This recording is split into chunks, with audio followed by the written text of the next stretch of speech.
물질 대사와 건강. 이번에도 역시 학습 목표를 주목하는 것이 좋습니다.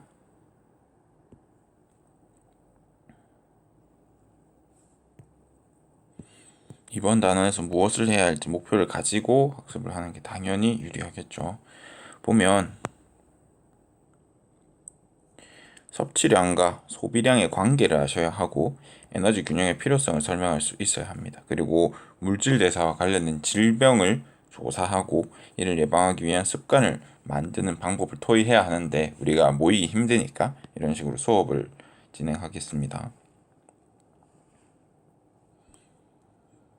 왜 우리가 비만 인구율이 계속 높아지고 있고 비만인 사람은 왜 각종 질병에 걸릴 확률이 높으며 그렇다면 이걸 예방할 수 있는 방법은 무엇인지 이걸 여러분이 아는 것이 결국 시험 문제이기도 하고 중요한 내용이겠죠.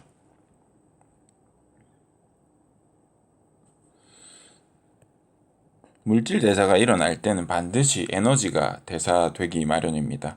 에너지가 들어오거나 나가거나 하기 때문이죠. 출입에 따라 이런 에너지의 변동이 다르기 때문에 이런 걸 에너지 대사라고 하고요.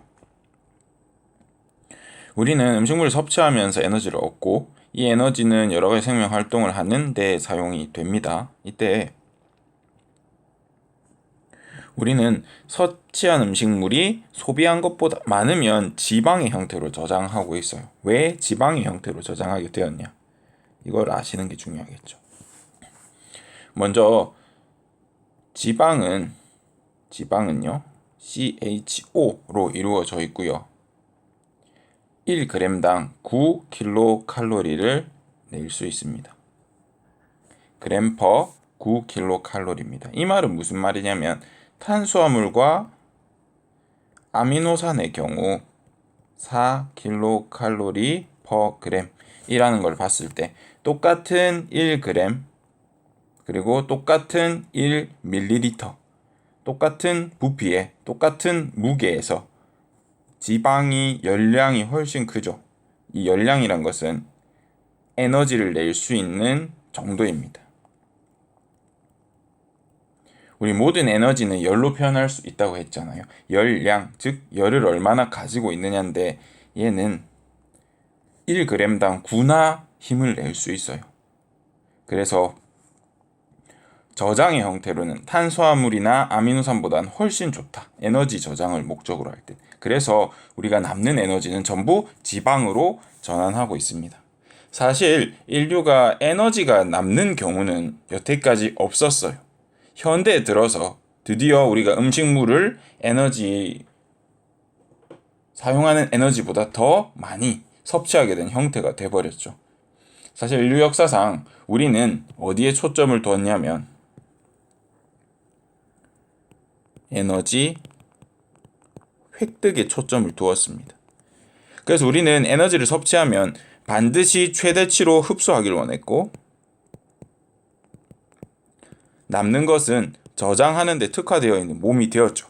그런데 지금은 오히려 살을 빼는 것이 좋은 체질이 되어가고 있습니다. 왜? 너무 에너지량이 많으니까. 만약 요즘에 살 안 쪄서 어떤 사람 보고 와 부럽다라는 생각을 했다면 이 사람 100년 전만 해도 얼마 못 살고 굶어주는 체질이란 말이야. 먹은 대로 찌는 사람이 훨씬 더 에너지적으로 뛰어난 체질을 가졌다고 할 수 있어요. 그래서 지금 우리가 통통하다고 슬퍼할 게 아니라 우리는 유전학적으로는 뛰어나. 또 여러분이 다이어트에 대한 이야기를 많이 하잖아. 그죠? 다이어트. 쌤, 어떤 약물을 먹으면 살이 빠진대요. 실제로 살이 빠져. 어떤 약물을 먹으면 살이 빠질까? 먼저 우리는 대부분 지방의 형태로 섭취하기도 하지만 아미노산이나 탄수화물을 섭취했을 때 이것을 지방으로 바꾸기도 합니다. 너무 많이 남아서 필요한 것보다. 그러면 이 단계를 저해야 한다면 어떻게 될까?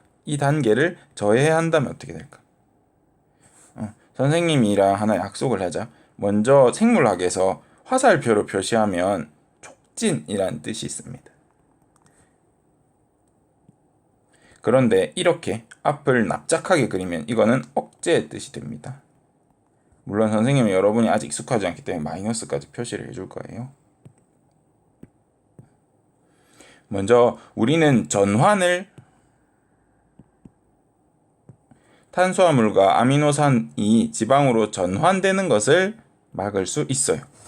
이런 약물도 있을 수 있겠죠. 또 어디서 억제를 할 수 있을까? 에너지 획득 단계에서 억제할 수 있잖아. 흡수를 억제해도 우리는 살이 빠질 겁니다. 또 흡수하기 전에 소화를 억제해도 우리는 에너지 습득을 못해서 살이 빠질 것입니다. 또 어떤 방법이 있냐면 우리는 운동을 할 때 일정량 운동을 하면 일정량의 에너지가 빠지게 되어 있는 구조란 말이야. 그런데 에너지 소모를 촉진하면 당연히 살이 저절로 빠지겠죠. 그죠?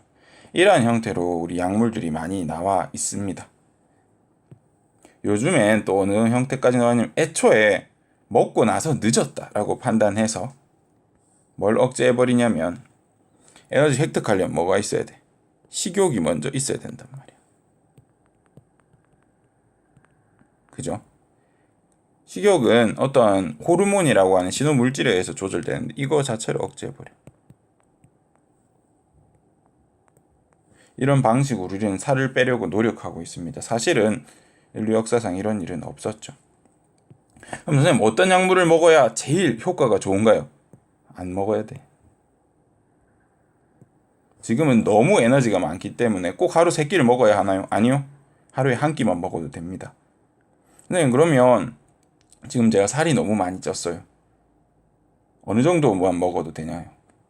살이 너무 많이 쪘으면 기초 대사량만큼 먹던가 또는 먹지 않고 비타민, 물, 무기염료만 섭취해줘도 우리가 살만 빠지고 당분간은 몸을 유지할 수 있습니다. 한 달 정도, 15일 정도는 안 먹어도 아무 지장이 없습니다. 물론 좀 우리가 일상적인 생활을 하기에는 힘이 들겠지만 그래서 섭취량이 소비량보다 많으면 당연히 체중이 증가하고 같으면 유지될 것이고 감소할 것이야. 내가 계속 살이 찐다면 섭취량이 더 많다는 뜻입니다. 여러분 나이대는 특히 섭취량보다 소비량이 훨씬 큰 나이대야. 생장이란 걸 하고 있기 때문에 세포 분열을 끊임없이 하고 있기 때문에 지금 살이 찌는 것은 진짜 많이 먹고 있는 겁니다. 만약에 성인이 돼서도 그만큼 먹는다. 바로 비만해질 것입니다. 내가 하루에 얼마나 먹는지도 이렇게 파악을 하는 과정이 필요한데 우리가 이거를 지금 하기에는 쉽지가 않으니까 여기에 가면 칼로리 사전이 있다고 하는데 이것도 옛날 자료인 것 같습니다. 쌤도 들어가 봤는데 별로 유익하지 않더라.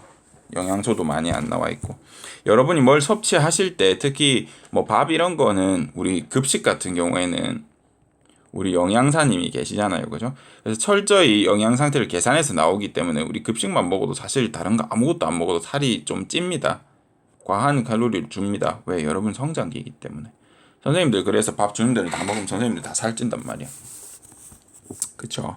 그러니까 여러분들은 급식만 먹어도 되고 조금 줄여도 상관이 없다. 그리고 이런 것들 한번 체크해 보세요.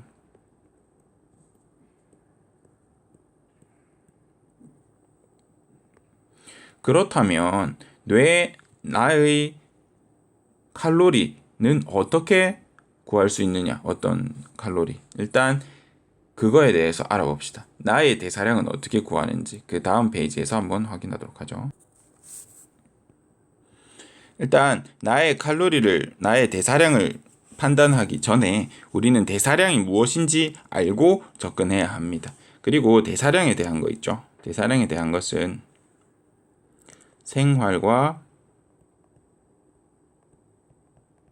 과학에서 자세히 다루고 있기 때문에 선생님이 안 짚어줘도 될 것 같긴 해요. 간단하게만 얘기하겠습니다.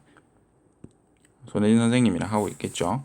우리는 일을 하지 않고 가만히 있어도 숨을 쉬고 심장 박동을 하고 체온 조절, 물질 합성, 일어납니다. 숨만 쉬어도 우린 살이 빠져. 숨만 쉬어도 살찐다는 애는 거짓말이고 물만 마셔도 살찐다는 애는 거짓말이야. 물을 많이 마시면 우리는 배설을 해야 하고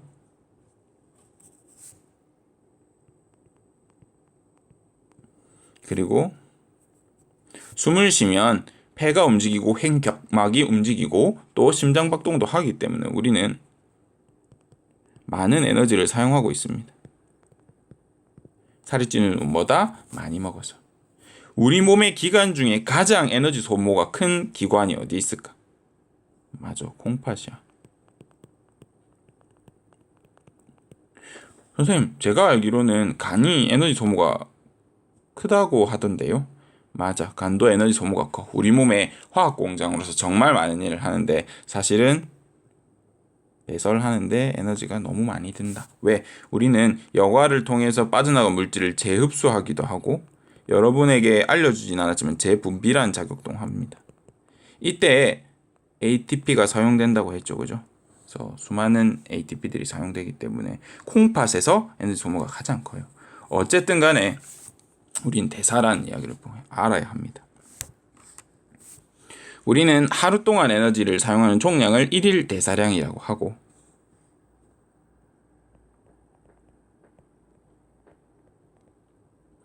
이 1일 대사량은요. 기초 대사량과 활동 대사량으로 나누어집니다.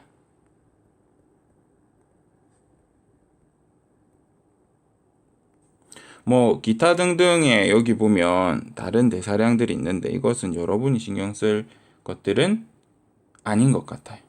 이 기타 대사량에는 무엇이 들어가냐면 생장,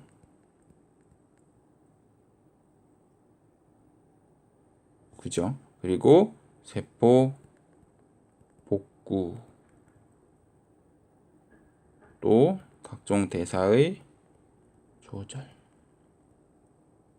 여러분이 자세히 알 수 없는 그런 것들이 있다. 우리가 다치면 에너지 소모할 거 아니야, 그지? 그래서 이거는 하루에 이 정도 된다. 선생님, 저 안 다치면 그럼 기타가 없나요? 키가 안 크면 기타가 없나요? 아니, 우리는 가만히 있어도 공기와 마찰, 활동 중에 예를 들어 선생님 손뼉을 팍 쳤어. 이때 세포 수백 마리 죽는단 말이에요. 이거 복구해줘야 되거든요. 그죠? 여러분 세포는 생각보다 약하기 때문에 항상 계속 세포가 끊임없이 떨어져 나가고 있다. 우리 교실 청소 안 해본 적 있어?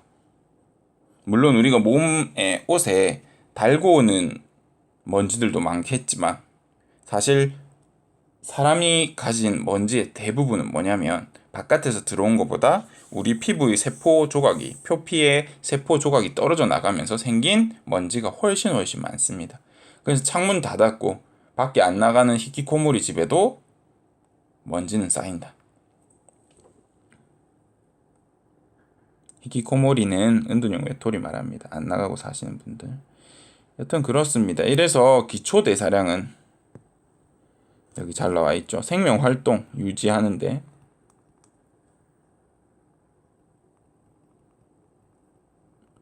쓰는 에너지를 말하고요.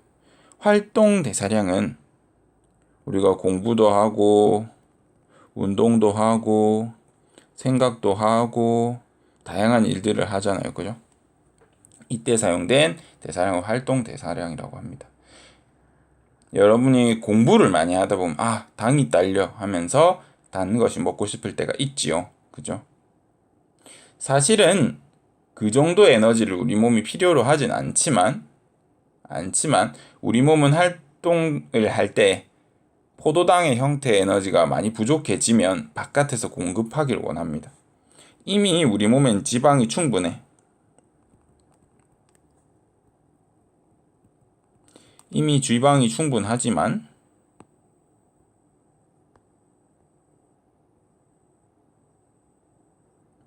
이미 우리 몸은 지방이 충분할 때 이것을 탄수화물, 즉 포도당으로 분해해서 우리 몸에 공급해 주길 원합니다.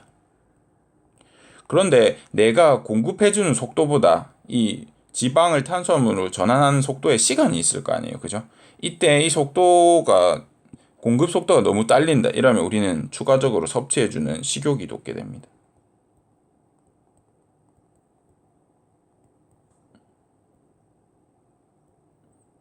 섭취를 원하게 되는 식욕이라는 게 생깁니다. 또한 우리가 식욕을 느끼는 또 다른 요인은 뭐냐면 습관성 식욕이 있어요.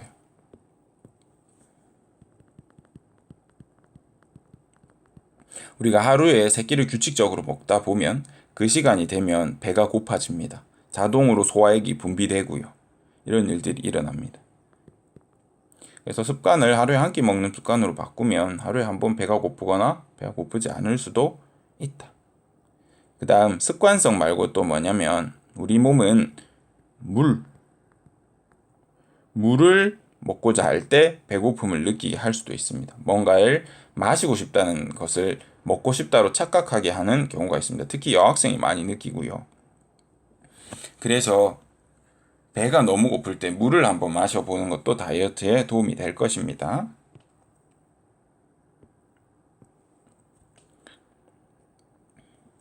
일일 대사량의 60-70%는 기초 대사량이래. 이거는 많이 안 움직이는 사람의 예고. 우리 학교 학생들 같은 경우에는 많이 움직이기 때문에 아마 기초 대사량이 대부분이긴 하지만 그래도 활동 대사량이 성인에 비해서는 분명히 많을 것입니다.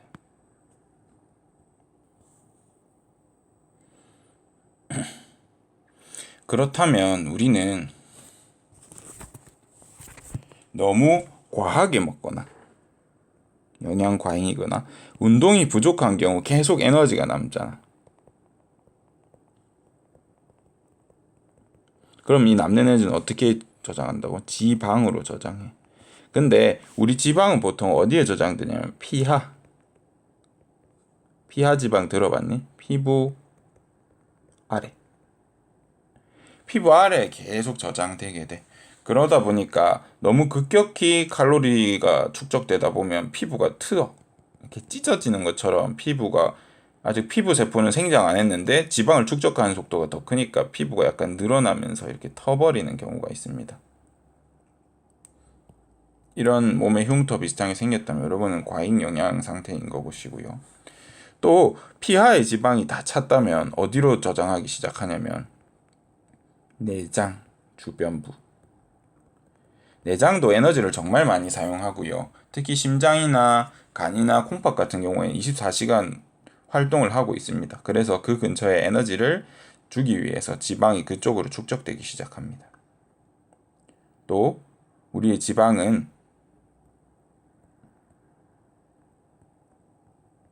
하체와 엉덩이에 많이 지방이 저장됩니다. 하체와 엉덩이에 왜 많이 지방이 저장돼요? 우리는 항상 직립보행이라는 걷기를 하고 있기 때문에 이 걷기는 생각보다 많은 근육이 사용되고 쉽지 않은 활동입니다. 그래서 에너지를 공급하기 위해서 하체와 엉덩이 쪽에 에너지가 저장되기 시작하고요. 만약에 제대로 걷지 않고 피하와 내장 주변에 충분한 것이 찼다. 그러면 우리는 복부로 지방을 저장하게 됩니다. 복부 비만이 생길 수 있습니다.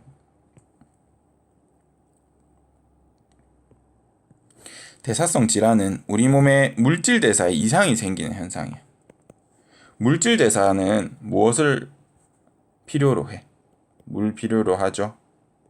이산화탄소, 산소, 죄송합니다. 이산화탄소는 필요 없죠. 포도당. 이것들이 적절한 시기에 제대로 공급되면 세포 호흡이 일어나면서 노폐물들을 바깥으로 버리게 되는데 이 과정에서 문제가 생겨. 통합적 조절에서 문제가 생긴단 말이에요. 우리 몸에. 그래서 이 단원에서 배우는 겁니다. 그러면 어떤 문제가 생긴 경우가 우리 눈에 두드러지는지 그걸 배워보자는 겁니다. 여러분이 조사해야 하고요. 먼저 당뇨병, 고혈압, 고지혈증, 지방간에 대해서 간단히 설명하겠습니다. 원래 여러분이 조사를 해야 되는데 한번 보겠습니다. 당뇨병은 혈당이 비정상적으로 높거나 또는 낮은 경우에도 당뇨병이라고 하는데 대부분은 높게 걸립니다. 최근에는 너무 칼로리 섭취가 많기 때문에. 고혈압은 혈압이 정상 범위보다 높은 경우 생기게 되고요. 고지혈증은 높을 고, 지방, 피 증상. 높은 지방이 피에 차 있는 겁니다. 피에 혈관에 지방이 끼는 거예요. 그래서 혈관병에서 염증을 일으키고 혈액순환이 잘 안 되니까 고지혈증은 고혈압으로 이어질 가능성이 높습니다. 또 지방간. 간에 지방이 비정상적으로 많이 축적되어서 이런 현상이 생긴다. 우리 여기서 당뇨병, 고혈압, 고지혈증, 지방간에 대해서는 조금 자세히 해야 하고요. 특히 당뇨병의 경우는 너무너무 중요합니다. 우리 요 단원 말고 항상성과 몸의 조절이란 파트에서 당뇨병은 너무 중요하게 다루기 때문에 일단 당뇨병에 대한 대략적인 특징만 알고 당뇨병에 대해 자세한 내용은 우리 뒷단원에서 배우게 될 것입니다. 우리는 대사성 질환을 조사 실제로 해야 되고 합병증 치료 방법까지 알아내서 보고서로 작성을 해야 하는데 일단은 오늘은 하지 않을 겁니다. 할 것이라는 걸 생각만 해주십시오.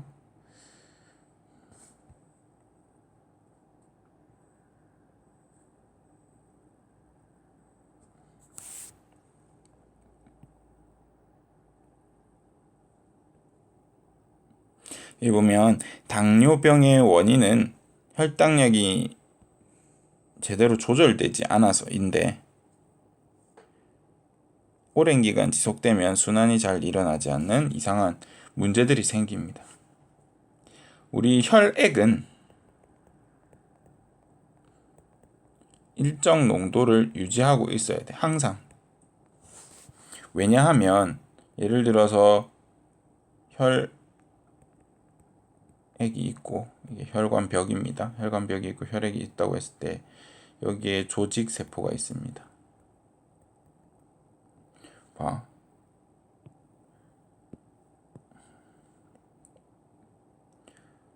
우리 몸은 대부분 고농도에서 저농도로 이동시켜 줘야 해. 맞죠? 그죠? 노폐물 같은 경우는 조직세포가 많으니까 혈액으로 이동시켜 줄 수 있습니다. 이런 식으로 물질의 순환이 샥샥 일어난단 말이야.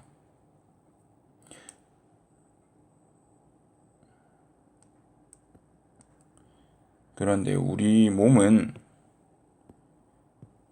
몸이라기보다는 삼투압이라는 현상이 또 문제를 야기할 수 있습니다. 삼투압은 뭐냐면요.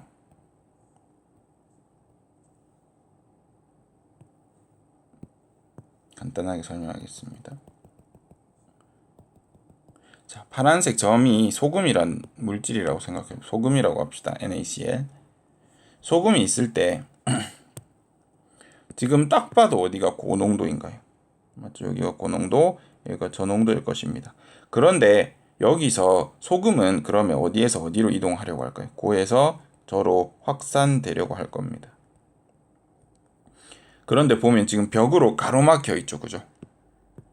즉, 이 상태는 어떤 상태를 얘기하냐면 소금은 이동할 수 없는 상태를 이야기해요. 소금은 이 벽을 통과할 수 없어. 그런데 물이 통과 가능하다고 할 때 무슨 일이 일어나냐면 소금이 고에서 저로 이동해야 하잖아요. 그죠? 소금은 이동하려는 생각을 합니다. 소금은 이동하고자 해요. 왜? 여기가 농도가 높으니까. 고농도에서.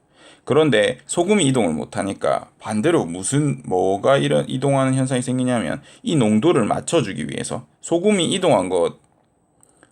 농도가 바뀔 수 없다면 뭐가 이동하면 될까? 그래. 신기하게도 물이 넘어가서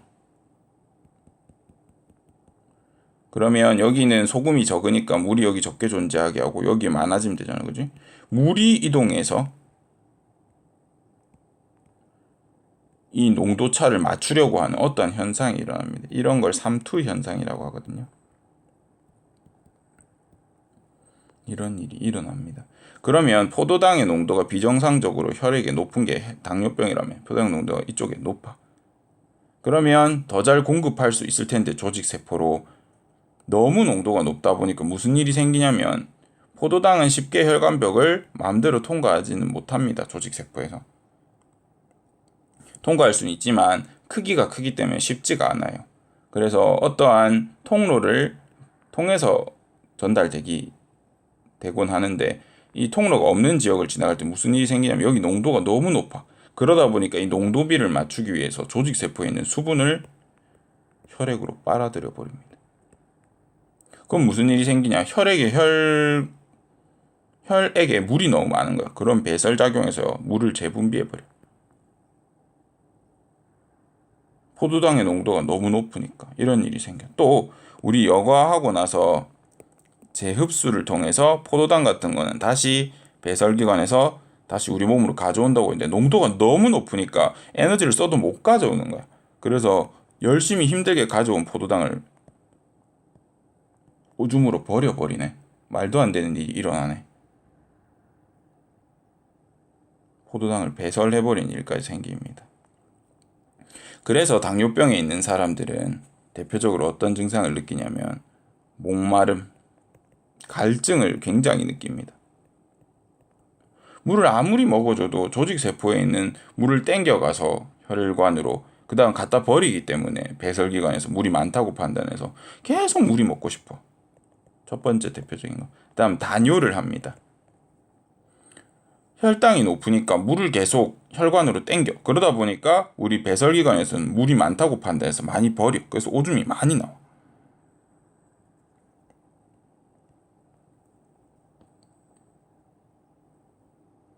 이런 문제들이 생긴단 말이죠. 그래서 뭐 다식이라는 표현도 있습니다. 많이 먹게 되기도 합니다. 근데 지금 설명한 건 2개니까 일단 2개만. 다가를 느끼고요. 오줌을 많이 누고요. 단요. 많이 먹게 되는 이런 커다란 3가지 특징을 가지게 됩니다.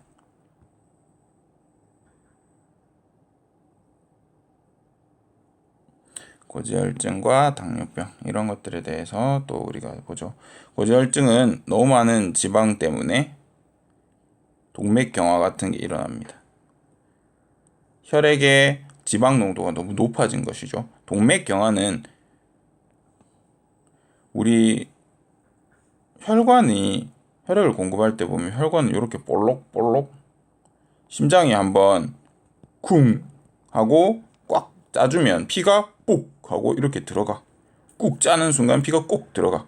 동맥은 굉장히 탄력적이고 심장박동 1번, 심장박동 2번에 이렇게 꿀렁꿀렁 하면서 심장이 꽉 조여주니까 심장 안에 있던 혈액이 쫙 넘어가면서 이렇게 탄력적이어야 해. 그런데 혈관벽에 노란색으로 하겠습니다. 지방이 쌓이면